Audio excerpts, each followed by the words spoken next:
Booth स्तर से घोषणा पत्र तैयारी के लिए जनता से हम राय लेंगे। तो बूथ में सभी वर्ग के लोग रहते हैं, जिस बूथ में ट्राइबल रहते होंगे वो अपना बताएंगे। हमने कहा कि मंत्री जी ने बार बार कहा कि किसी के स्तर पर गड़बड़ी होगी किसी को छोड़ा नहीं जाएगा, जांच होगी, जांच चल भी रही है, कार्रवाई भी होगी। चूंकि लाखों बच्चों का सवाल है, बच्चों को न्याय भी मिलेगा।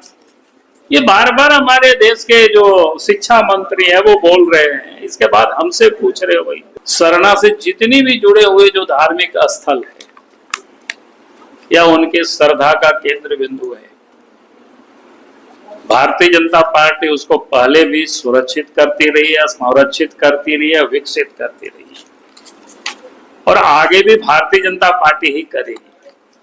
बाकी तो सिर्फ घोषणाएं करते हैं,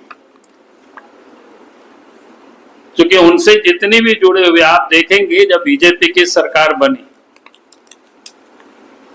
तो आदिवासियों में जिसका जाहिर स्थान था उसकी घेराबंदी करना, उसकी ताकि सुरक्षित करना, उसको डेवलप करना,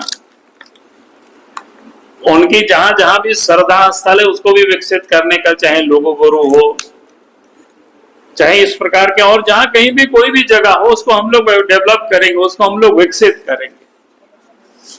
क्योंकि हम चाहेंगे कि आदिवासियों की जो परंपरा है वो उनकी सुरक्षित रहे, उनको हम विकसित कर सके, उनके प्रति जो गर्व कर सके। ये भारतीय जनता पार्टी ही कर सकती है, कोई दूसरी पॉलिटिकल पार्टी नहीं कर सकती। एक तो कल 25 तारीख आप सबको ध्यान में ही है कि इमरजेंसी आपातकाल लागू किया था, उस समय श्रीमती गांधी जी जब थी। तो आज हम सब लोग देखते हैं कि जिस प्रकार से देश के अपोजिशन के जो लीडर है वो संविधान की कॉपी लेकर के घूमते रहते हैं और पिछले चुनाव में इस प्रकार से उन्होंने दुष्प्रचार किया कि मोदी जी आ जाएंगे तो संविधान बदल देंगे, रिजर्वेशन समाप्त कर देंगे। लेकिन वास्तविकता क्या है, अगर संविधान को जिसे हम कह सकते हैं कि उन्होंने जैसे तैसे कर दी, तो कांग्रेस पार्टी ने की थी और उनके दादी वो कह सकते हैं कि उस प्रकार से उसको पूरी तरह से उन्होंने कुचल दी थी और इमरजेंसी लगाए। और इन इमरजेंसी के बाद मीडिया पर भी उन्होंने प्रतिबंध लगाए, यानी कोई भी स्वतंत्रता नहीं थी।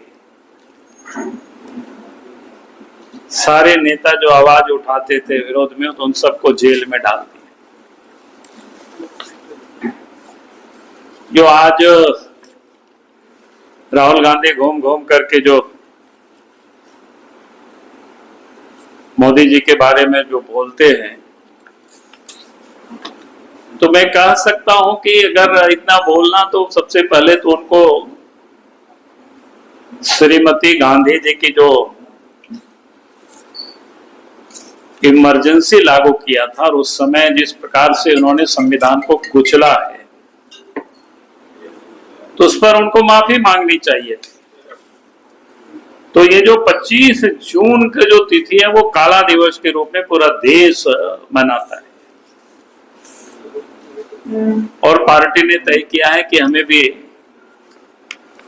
उस कार्यक्रम को मनाना है। झारखंड में भी सभी जिला में 25 जून को कार्यक्रम मनाया जाएगा इस काला दिवस को। फिर आप सबको ध्यान में है, उसके लिए भी काफी टीम बनी है जो हमारे कार्यकर्ता इस काम को देख रहे हैं। मैं उन नामों को यहाँ नहीं कह रहा हूँ, बाद में आप सब लोग लेना चाहेंगे नाम भी तो आप अशोक जी से प्राप्त कर लेंगे।